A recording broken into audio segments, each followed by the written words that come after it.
Welcome to another episode of My Name's Jose Najarro, and today we're going to take a look at a recap of Netflix Q2 earnings. Q3 is coming up in the next few days for this company, so I want to take a look back at Q2 to know what to keep an eye on for Q3. Like always, I have my buddies Darth Bear and Bull Solo ready to keep track to see how the company is doing. But since this is a recap video, these guys are just going to be watching today. So let's get started.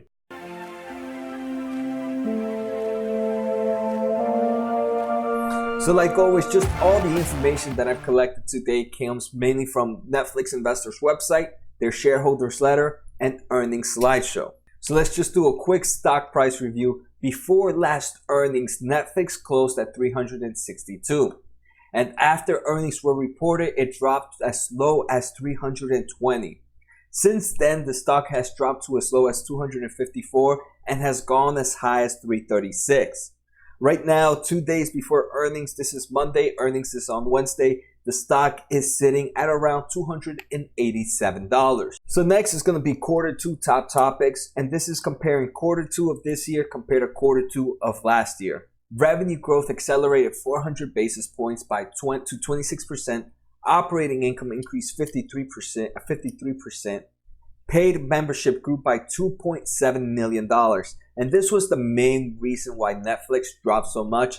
Paid membership only grew by $2.7 million when they expected a $5 million forecast. And same time last year actually had $5.5 million in revenue. So this is in subscriber growth. So this is the one and the most important thing we're going to have to definitely take a look at in these upcoming earnings. Operating margins was up of about 14.3%, and the reason it was up is because they moved some spending that was supposed to happen in the first part of the year to the second half of the year. So we're most likely going to see this in Q3 and Q4. So we're going to see a few more expenses, and we're going to see operating margins not be as high as 14.3% in Q3. If we do see something of about 14.3 or higher in Q3, that's definitely good news, unless they tell us again the same thing, that the expenses that were forecasted have been moved on to Q4. Earnings per share amounted to 60 cents versus 85 cents previous year. And then streaming content obligations decreased 2% sequentially, reflecting a shift to more owned versus licensed content. So right, as we all see, and Netflix is trying, they know that all of these competitors are coming and they're going to start taking products out of Netflix. So the best way for Netflix to combat this is for them to start doing more owned content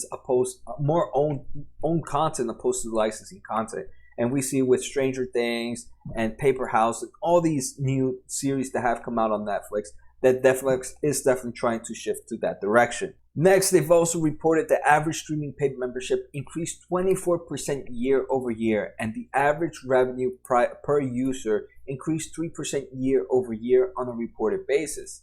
And I'm pretty sure the reason all this has happened is because Netflix has been increasing prices, because this is just the average return per user. So if it's increased, the only way they increased higher value is if they reduce the cost. So they probably reduced the cost, but they've also increased the cost of reduced the expenses that they use, not reduced the cost. So they reduced the expenses that they used, and they've also increased the price of Netflix as a whole.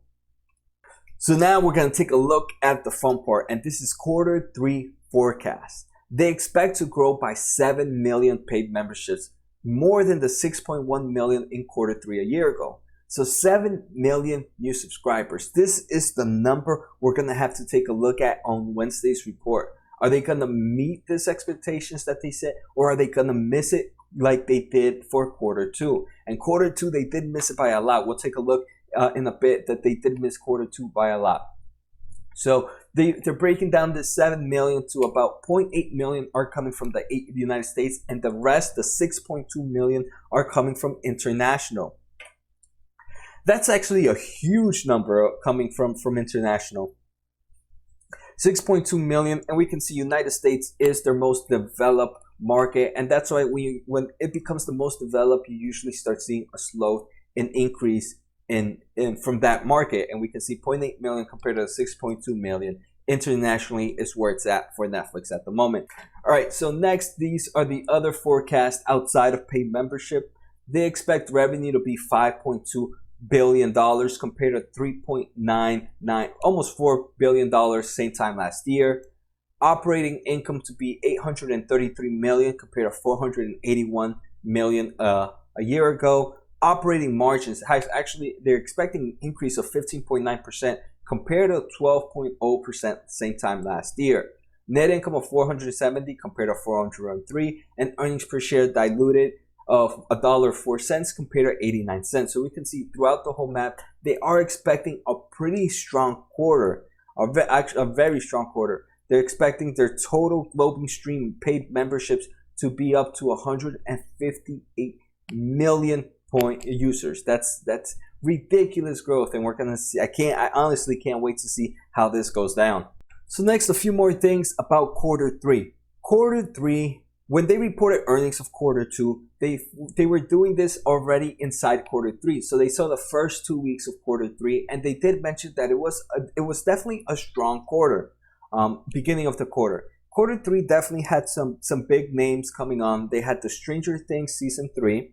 They had the second half of La Casa de Papel, Money Heist, The Crown, the final season of Orange is the New Black, and they had some big films in Netflix this past quarter. So they did say that the beginning of quarter three was pretty strong. Let's see if the middle and the end were also as strong. They also did mention that US paid membership was essentially flat in quarter two.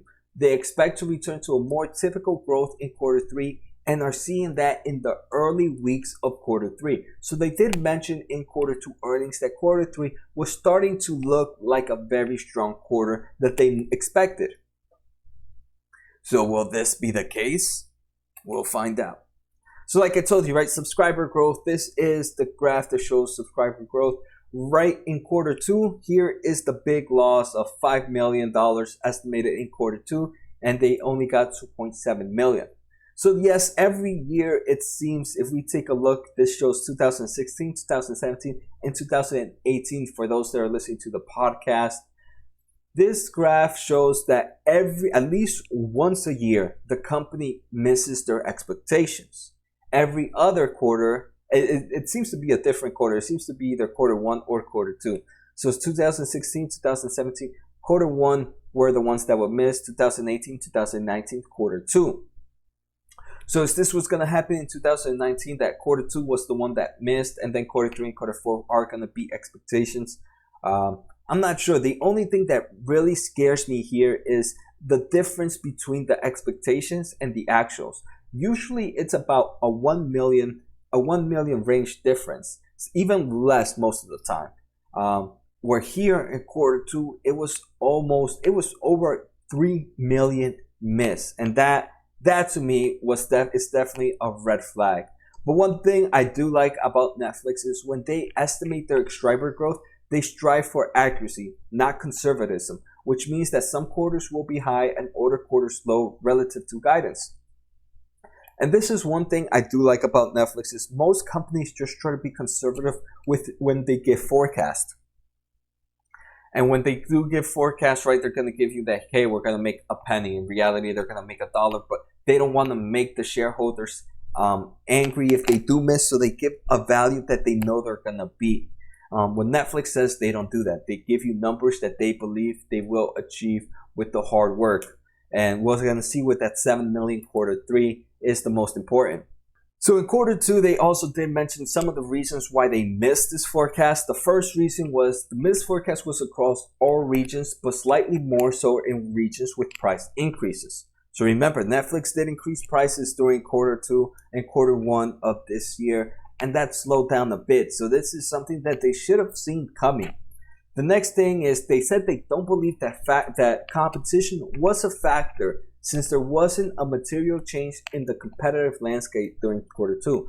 So quarter two was the time when like Disney Plus was announcing, when Apple TV was announcing, all these big players were announcing their streaming services and the release date, but there still wasn't the competitive in there. So they're not blaming that loss because of that. And that to me is actually a bad thing. So there was no new competition, but you still had a slowdown in revenue. What's in subscriber growth. So what's gonna happen when that competition does come? And now we can see Disney Plus did release their pre-order, and they come out in less than a month from now. I think 30 days is when Disney Plus comes out. How is that going to affect subscriber growth in the long term? And that's one thing that this company definitely needs to keep track on. They also do mention that quarter two had pretty late content, and it didn't drive as much attention as they thought it would. And obviously that's what happens. Sometimes you can anticipate that a show will be good, but in reality it might not do as well. And hopefully that wasn't the case with quarter three, because if that was the case, quarter three definitely had some good shows. So hopefully we don't see that slowdown continue. The final thing was that quarter one was so large that they believe it added almost 10 million new users. They believe that this extremely extension of users eventually, like a rubber band effect, pulls back and they eventually stabilizes. And that's why they saw quarter one was pretty strong, but quarter two was pretty weak.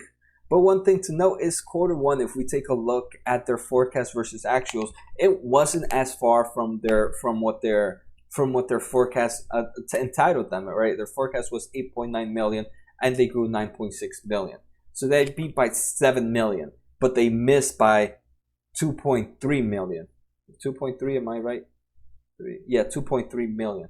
So, I mean, those numbers, again, don't add up. So it's something I think that's going to be the most important thing to take a look at this upcoming quarter, is going to be how well the subscriber growth is doing for the company.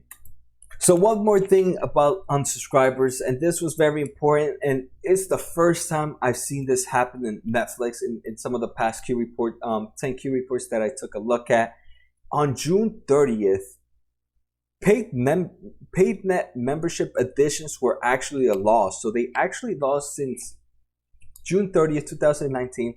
They lost 126,000. I think that was thousands. I totally forgot. I'm pretty sure this isn't 1,000. They lost 126,000 users in June 30th, 2019 compared to 3 months back. And that, unfortunately, is not a good sign. That was also another scary sign when I saw that in Netflix. This is the first time I ever saw Netflix actually mention that and this is the scary thing, right? When they talk in the earnings transcript, they don't mention that they had a net membership net loss. They don't mention this. They just said that it was pretty much flat. But this was actually the first time that Netflix had negative subscribers. So they lost about 126,000 subscribers.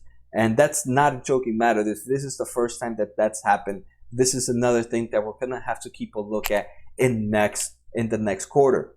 So now we're just going to take a look at their marketing strategies to just give you guys a refresh of what they're trying to do. And we're going to see how this plan shifts from the upcoming quarters, the upcoming earnings. So the first thing is they want to increase their original content. And by doing this, they also want to increase their marketing to both build excitement amongst existing and non-members. Existing members and non-members. And a great example is they strive to do, when they launched Stranger Things, they partner with brands like Coke, Nike, Burger King, Baskin Robbins, and so many to build a connection to those that already knew the franchise and those and non-members that didn't know about the franchise. So they're trying to definitely market their strategies pretty well. The next thing they wanted to do is they do have partnerships with a lot of the cable televisions where they include some form of membership of Netflix when they go with these cable companies. They have it with AT&T, with Dish, Comcast, Verizon, T-Mobile, Charter, and Optimum LTs. So that's pretty smart, and right, it's pretty smart because cable is still probably one of the most paid services out there, right? The number of people still paying for, even though people are cutting cords, there's still a huge amount of customers that still have cable. I'm one of them. And by having these plans where it includes Netflix, it helps build a brand knowledge to those that are still in cord, and eventually might push them outside of cable into just streaming devices.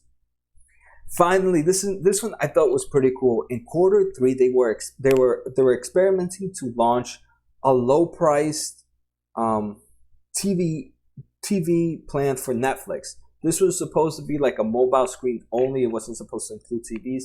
It was in India, where TV in India is usually a charge below $5. So they were trying to make a low plan which only allowed mobile screen for less than $5, and they were trying to release this in India. It was supposed to launch in quarter three, so we're going to take a look on how well that's done and if it has helped out the company. One thing I want to take a look at though is if they did release it in India, I can see why, right? If they did release this program in India, I can see why they expect such a huge number of subscriber growth for quarter three. The problem is, the thing that one's going to need to definitely take a look at is this plan is going to be lower cost than your normal Netflix. So they're going to produce lower average revenue per users. But are they going to report that to us as a shareholder, or are they just going to give us the good news that, hey, we increased subscribers by X amount, but in reality, even though they increase subscribers by X amount, the amount of money coming in is not going to be as strong as if they weren't in the lower priced mobile screen. So these, again, I'm definitely glad I'm doing this video because it's helping me see what I'm going to need to take a look at on Wednesdays. Another thing we saw on quarter two is they did have Jackie Lee Joe, which was their new CMO, take lead of the marketing, and it's going to do it to the next level. I just want to see what this guy has to say during the earnings and how he's helping out in the company. So we did talk about competition, right? In the most over the next 12 months of quarter two, right? This was of quarter two, so now it's even the next 3 months. Disney is the closest one. Disney and Apple TV are all going hard on advertising. Everywhere I go, Twitter, Google, I see Disney Plus and Apple TV. Even on YouTube, I see them promoting it pretty heavy. YouTube as well. So these new services are going to definitely provide strong competition against Netflix. But one thing I did find pretty interesting, in the US, which is the most developed market, they still only earn about 10% of consumers' television time. So there's plenty of market left. Now we just there's plenty of market left in the United States alone, if they're only reaching 10% of the consumers' television time. So, and it's less of their mobile screen time. So they still have much room to grow. And this is a way, if they can get those other 90 consumers moved into Netflix, then it doesn't even matter if Disney Plus, Apple, or all these sectors join in. The pot is plenty of big, and there's definitely plenty of consumers ready to get this product. Now they just need to convert them into using the products.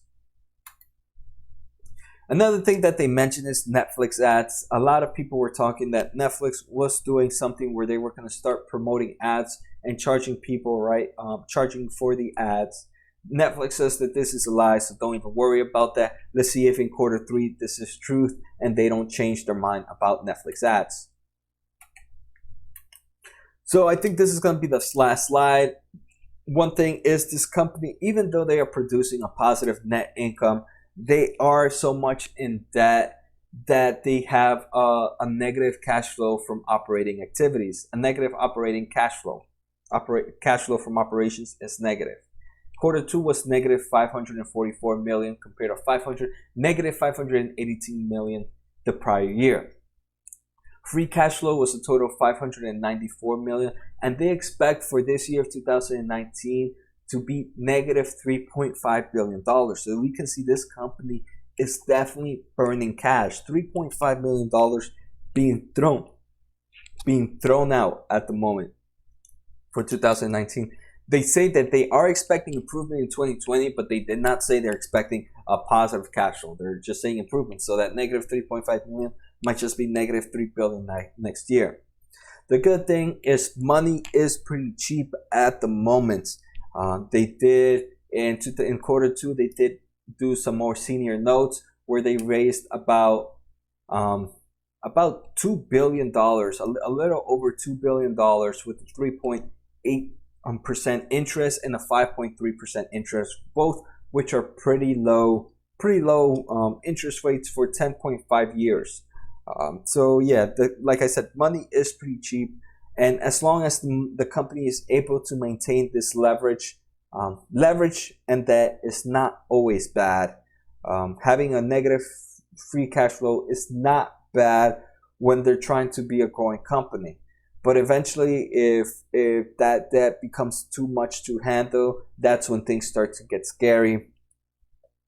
So this is something to keep an eye out in Q3. See if they have any more news of how much they plan to improve in the next few quarters. So that's it for me, guys. I hope you enjoyed this episode of a recap on Netflix. Let me know what you guys thought. Let me know what you guys are going to take a look at. Don't forget to subscribe to my YouTube channel, Jose Najarro Stocks. You can also find my podcast, Jose Najarro Stocks.